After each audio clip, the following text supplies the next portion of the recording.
Der er en af jer derude, der har spurgt mig, hvor går jeg hen? Hvor går min hund? Ikke, jeg har ikke fortalt det, jeg har en hund, så det er lidt creepy. Men jeg tror, der er nogen af jer, der har set.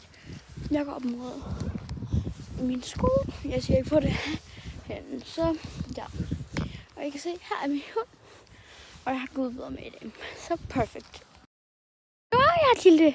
Ja, nu er vi her på fodboldbanen. Ja. Yeah. Så har træneren af min hund. Kom til det. Vi starter med at gå i den ene ende mål. Den her holder jeg mig på mig. Og sit.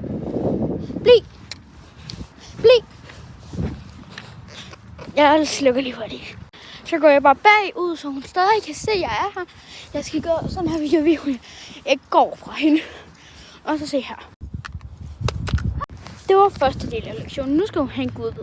Og det er sådan her, jeg giver hende en gudbid. Kom til det. Jeg er selvfølgelig gudbid, så jeg giver hende bare en gudbid. Se.